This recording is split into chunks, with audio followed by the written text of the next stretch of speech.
So we're waiting for people to come in. Good morning, Mr. Lawrence. Good morning. Good to see you again, So, Christian. so how are things on the beautiful West Coast? So I know it's early for you on the West Coast. It's early, but we're actually yesterday we got hit by a pretty good size earthquake, so that was a lot of fun. Oh, I didn't even hear that. Yeah, Talk to us a little bit about it. Tell us more about well, it's the probably one of the earthquake. bigger ones I've been in years, but it kind of sounds like a locomotive coming down your street, and then Wow. it's just kind of strange to stand in your living room, watch your house move back and forth. Nothing happened. There was, I think, the only damage we had a book fall off the bookshelf, but no one was hurt, and thank goodness for that. But it was still a good size one. Wow. So I was said there's the beauty of living on the East Coast, and okay, we got snow on Saturday. Okay, um, which wasn't the greatest thing, but it's the beauty of living on the East Coast, and it doesn't have stuff like that. So, but at the end of the day, I'm excited that you are safe, and anybody else listening from the beautiful state of California, I hope you guys are safe because a earthquake is not a good thing. So. I think you get Um, more damaging weather than we do.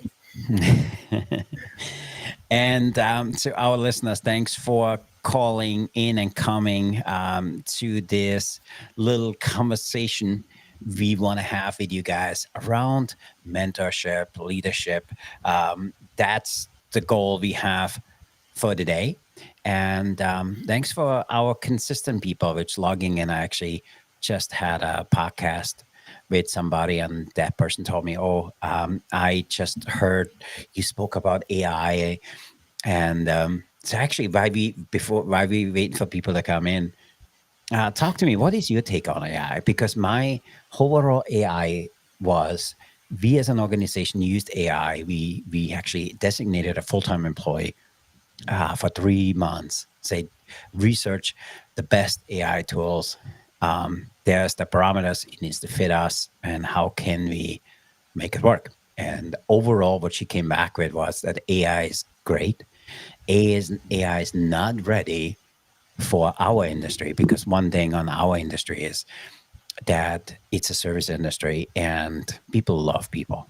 And so for me, that was a great thing. And then also, that AI is a phenomenal tool for you to free up. And our goal, you know, that our goal is to free up 1 hour a day for us to kind of get back to our families or do some stuff which is important to us. So that's for us what AI is.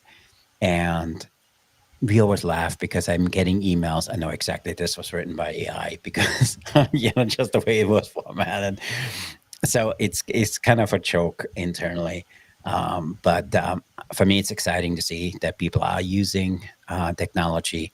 And you know my take on it. If you're not using AI, you're falling behind. So you need to find a way to integrate it in your system. So how about you? Yeah, I agree with you. You need to be able to not be afraid of AI. You have to lean into it. But like you and I discussed last week, is that we don't believe it's going to replace people. It's just going to make people come up with better answers to Yeah. whatever challenges that they're looking for. I mean, it's just a big, all it is just a big Google, with just more in depth information to help you make better decision making.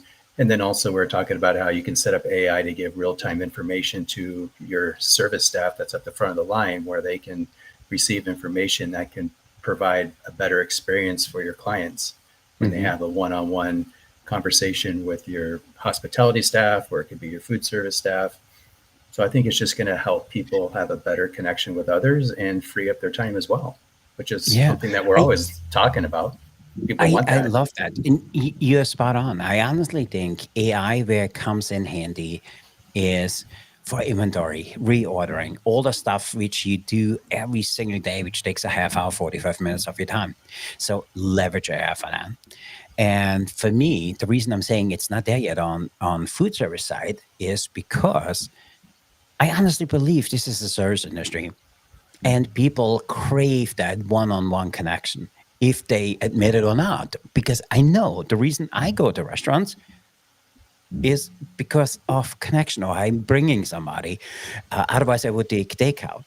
So for me, it's around connection, and I don't think AI is there yet. So if you are currently in your food service industry and you're using any kind of AI, you need to go all in, but be selective on how you use it. So, with that, Exactly. I want to say thanks for everybody being here today. We want to talk about leadership. And I talk a lot about leadership, and especially around self leadership, because it's hard for you to lead a team, meet a group, if you can't lead yourself. And as an organization, we created a platform for other leaders to learn from other leaders, and we call it the Table for One Leadership. And it's one of the programs we've been talking about.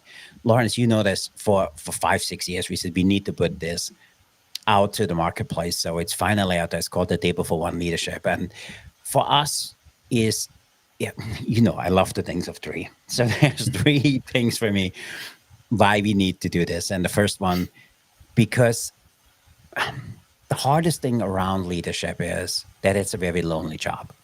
And because if you start looking for other people to help you, you never lead the way you meant to lead. So it's really hard to do this on your own, and it's lonely. So that's my first reason why people need support. The second is because I seen with all the people we work with, they chasing trends and they want to do all of those different things, but you and I know they are ready to lead their own way.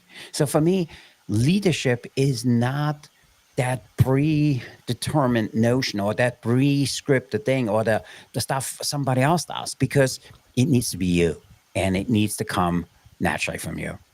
And then for me, the third thing is what all of this is. Our program helps people with clarity, consistency. It helps with execution. And we don't add a lot of fluff to it. And you've seen some of the programs. How does this resonate with you? Well, I think first of all, the name Table for One says a lot of it, where this program isn't. I mean, there's a lot of leadership programs where you can be on a Zoom with 6-7 other people, and it's hard to do that one thing that you mentioned, which is your self-identity when you're in a room with a bunch of other people as well. So this Table for One is where you actually sit down with one person during, I believe it was a 15-day intense program where you help them gain clarity on who they are and what kind of a leader they want to be. And I think it also resonates with legacy. I think people who already recognize themselves as a leader want to have a legacy behind them so that other people can follow their type of leadership. And I think that's probably one of the most fulfilling things for a leader, is to have that legacy documented and something that other people can follow. And I think that's what you do really well, helping people with. Thank you. And for us, one of the questions we get all the time, Christian, why Table for One? It really makes no sense. And as we went back and forth, it makes a lot of sense to me, because the whole program is designed on my learnings coming from a different country, doing, English is not my first language, all of the different things which I fell into. And for me, I always struggled in getting a business off the ground. And, I started my first program back in 2006. And so we've been doing this all the time. But where the Table for One came in is what was really clear to me, where you need to sit on the table, on this metaphorically Table for One, but where you sit with yourself and you say something needs to change. And it's not that it needs to change because it's not working. It needs to change because I wanted to have a whole different direction. And when we sit down and we are honest with ourselves and say, hey, this is the stuff I'm good at. This is the stuff I need help with. This is some of the stuff which I can ask other people to come into and provide some feedback on and provide resources on. And then the final thing for me is, the reason we call it Table for One is because when you sit there, there's nobody else to blame. There's nobody else to have an excuse for, because this is your thing. You sitting there with yourself. And for me, that started it all. And for me, that's why we call it the Table for One, because I think when you get to a point where you, as a leader, sit there and say, okay, all of the stuff I did today is great, but if I want to scale, I want to do something else. I want to lead a group. I want to lead a team. I want to lead a whole movement. I honestly believe until you get really clear with yourself, it's hard to do all the other stuff. And for me, that happened during COVID. For Mm-hmm. me, during COVID, it was really hard to see how fragile our industry is. Also, you know that we held open hour classes where my partner Joe at that time, an amazing human being, where we were sitting there, we were on Zoom for 12 hours a day waiting for people to call in. And we said, hey, honestly, if I'm you, I think you should try this. And hold on, you need to meet this guy. And it became that network. You remember that. Mm-hmm. And for me, there was one thing, or one thing I was realized about me. I see patterns. And for me, I was like, oh, I started writing down, this is what this person is asking for. This is what this person is asking for. And then I said, that's really one of the same. And then we broke it down into 6 things. And at the time, we went to Tony Robbins and he talked about the 6 human needs. And I was like, oh, they kind of is the same, but it's a little bit different in the leadership style. So for me, that's where it changed for me. I wanted to give back to the community, which, for me, hospitality is what we do. And it was really hard for me to see that people had the skill to do something totally different. They needed 3 things. They needed somebody who helped them lead the way. They need somebody who was with them side by side and say, I got you. Do not worry. I'm here as a support. I see you go. And then also somebody who celebrates with them. Because as you know, we talk about this all the time, leadership is lonely. Real leadership is lonely.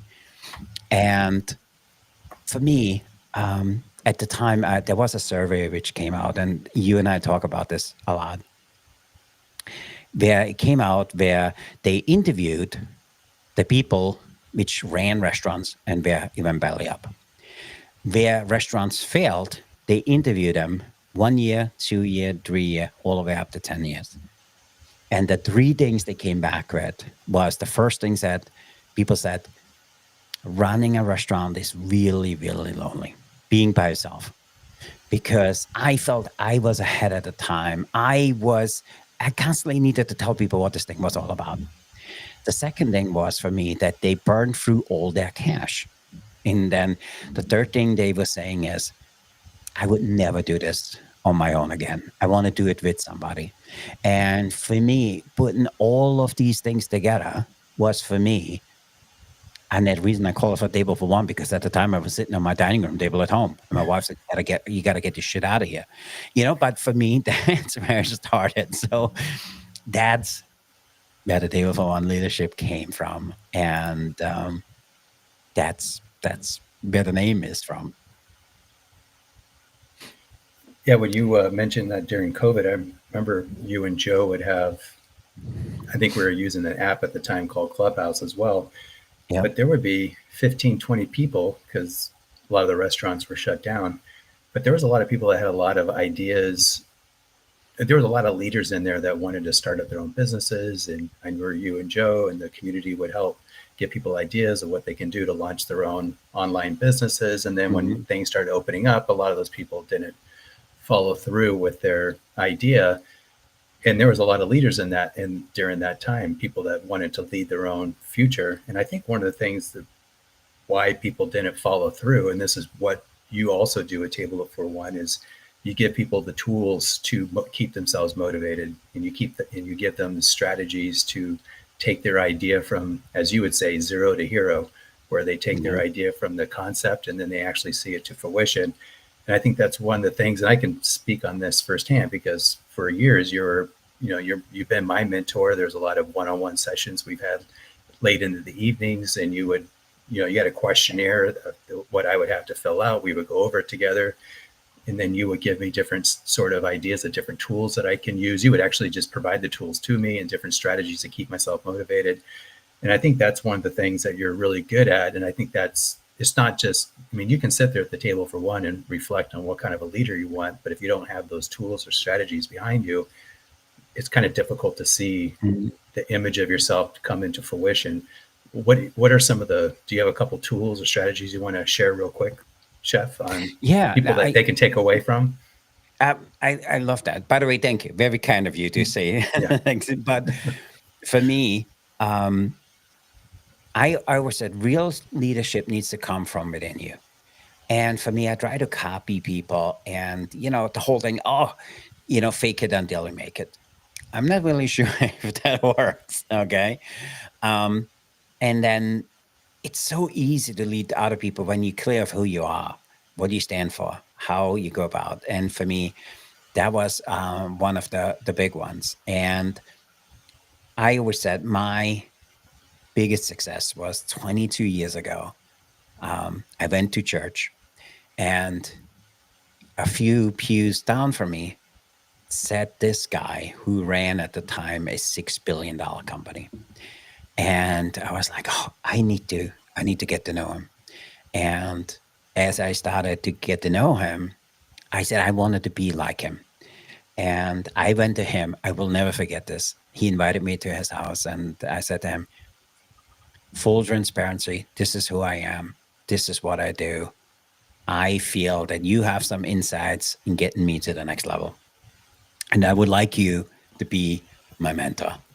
And what he said to me, I will never forget. He says, okay, I only have 3 rules. Number 1, we come in, we stick to a time, and I tell you to be at 7, I want you to be there at 7.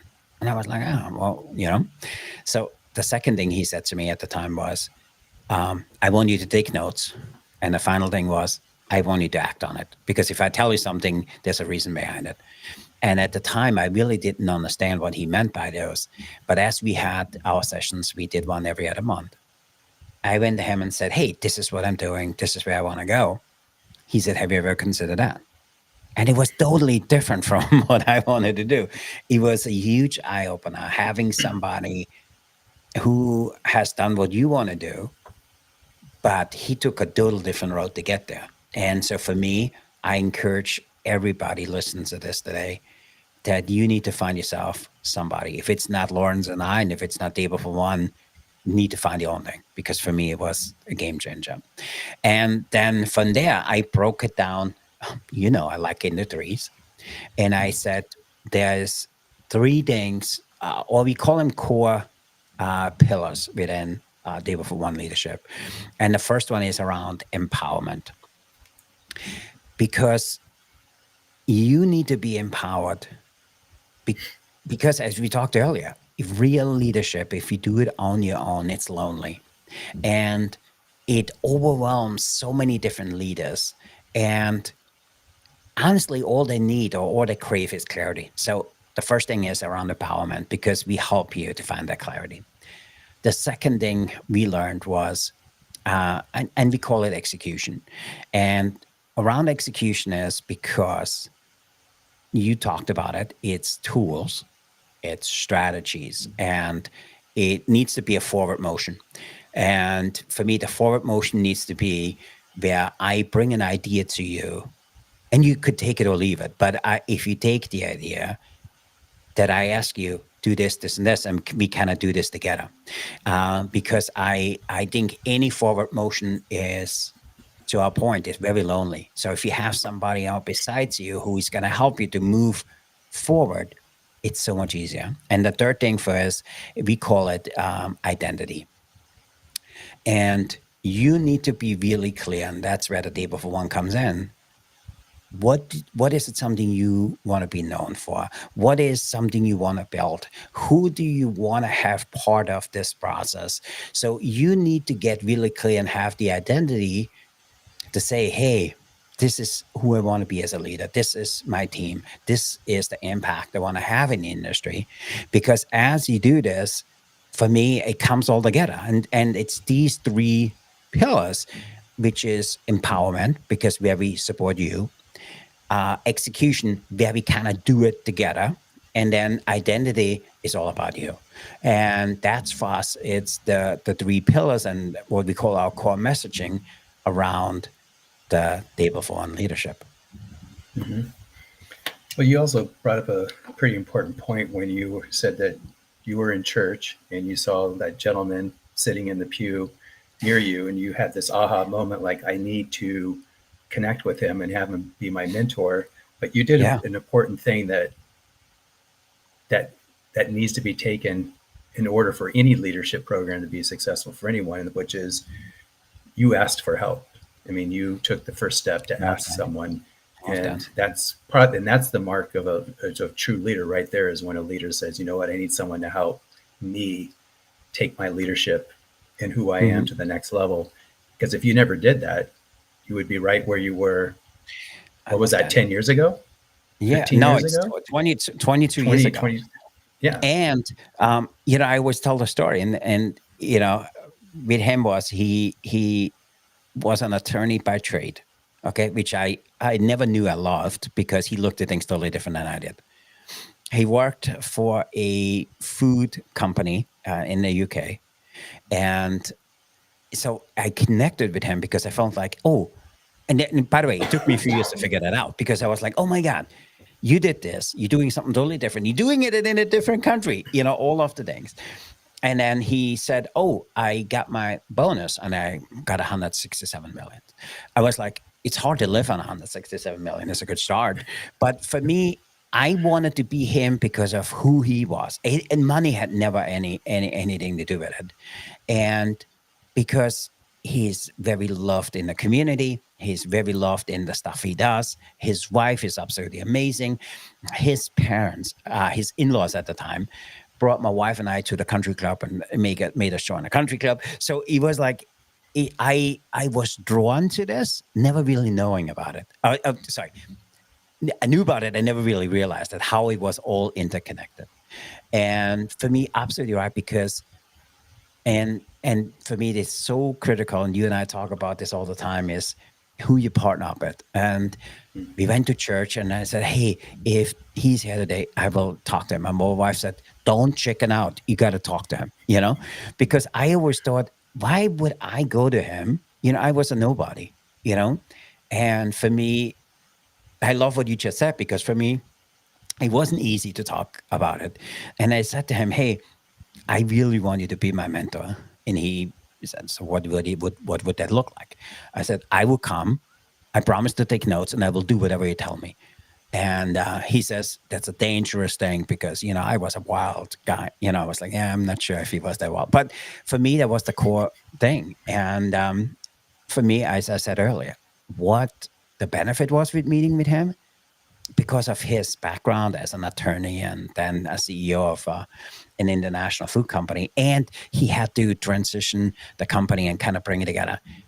It was amazing the very first time I met them, and I tell the story all the time. The very first time we met in his office, and he showed me his gun collection, and I was like, "Uh-oh, that's not good," And so we sitting there, and he says, "Okay, it's 7 o'clock. What do you got?"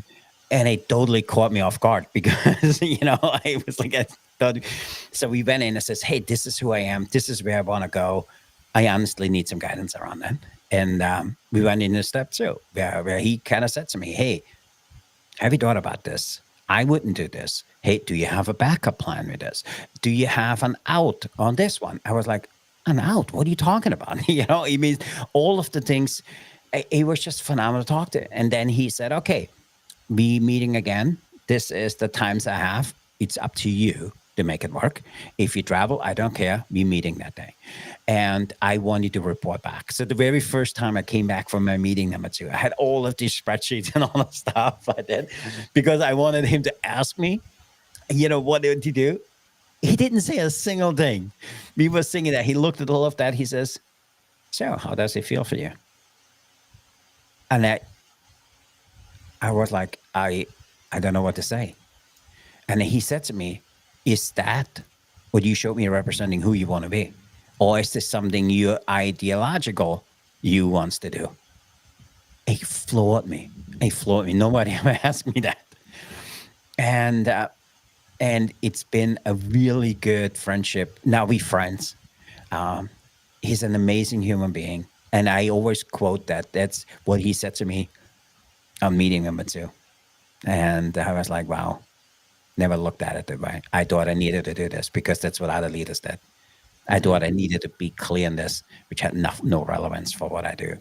And all of that now, 20 plus years in, this will be packed into the table of one leadership because we honestly feel that great leaders are three things away. They are a great network connection away. They are different idea away, and they are strategy away from having total different outcome in their life, in their career, and whatever they go after. And that's, in all essence, is the table for one. Absolutely. I do have another question as we get closer to our end mark here, and that is, what do you feel stops someone from taking a leadership course Oh, such as I yours? I mean, what's the one thing that people say they may have the idea going, yeah, I want to do it, and all of a sudden, you know what, I'm not going to do it. I'm it's a great question, by the way. It's three things. It's number one, they are afraid to be honest with themselves and saying, hey, this is the things I need help with. And I honestly believe the table for one came or became the tool because when you sit there and you honestly look at the things you want to do, you need to be really clear. So number one. The second thing is they come to a meeting and when things get better, they say, oh, I got it on my own, and out, and then they're coming back to where they were. And the third thing for me is, and that's probably the most important one, is if you do this for a longer period of time and you have a relationship there, if the person you work with is honest with you, provides you honest feedback, and gives you a challenge on how to move forward, everything changes. And unfortunately, you can't do this in 2 weeks, 3 weeks, 5 weeks. It takes a certain period of time. And for me, that's all the stuff we put in there. So for me, if you're asking what are the three challenges, people never get started. They talk about it because you probably heard it said, hey, what is the richest place on earth is the cemetery, because that's where businesses which were never started, books which were never written, ideas which never were implemented. The second thing is that they kind of dabble in it and then it goes somewhere else and they're kind of falling off. And that's the same thing we talk about when you use your New Year's goals. You're only successful if you have somebody who holds you accountable. And the third thing is it takes time for certain things. And if you have somebody who continuously challenges you, that's where you need to be. Perfect. And I think that one of the things, if kind of my wrap up on this is that, and this is something that you asked me, I would say about 2 years ago, when I was going over we were doing our goal setting, and you asked me, well, what kind of a person do you need to become in order to accomplish your goals? And I think you mentioned that your mentor asked you that question 20 years ago, and that totally shifted your perspective. And it totally did for me too. When you asked me that, because I'm looking at my goals that are right here in front of me on my wall. And the first question, it says, who do I need to become to accomplish these goals? Oh my God. Yeah. Mine are right back there. I am in my office and I have them right under the door, under the window. And I have them all lined up because I do every annual. Oh my God, it's so funny. Mm-hmm. Yeah. Well, that's part of the strategy and tool, right? Of being a leader, just doing those type of things, that type of goal setting, and really reflecting on what kind of person you need to be. And I think that's what Table for One, and you're really good about doing, is help people really dig deep on being true to the self and then putting together a plan and becoming that person. Because it's like you said, it doesn't happen in a month. It's a lifelong, because to me, that's your career in life, is to become the person you want to be. And then you have a job and other types of roles that all fit under that umbrella. But the ultimate career is becoming that leader that you want to become. Yeah, I love that. And to anybody listening, it's not about learning new things. It's not about becoming something totally different. It's for you to get clear what you want and take the things which are within you and highlight it. That's it. It's as simple as that. And it's not just highlighting it, but go and run with it. But it needs somebody who can tell you, I think you're really good at this. You need to go all in. Hey, maybe do a little bit less of that. Try something else. And because what a lot of people look around leadership, they're buying books, they're going to courses, and they want to become somebody else's idea of a leader. And that's, for me, I think where the day of one is because it starts with you. You will scale because of you, and you will succeed because of you. And for me, that's what the program is all about. We highlight you, and at the end of the day, it's all about you. Perfect. That's a great way of wrapping this up. I like that. Totally. Awesome. I really appreciate for everybody listening in. We were dabbling here for the last 30 minutes, but if you are interested in learning more, let us know in the comments below.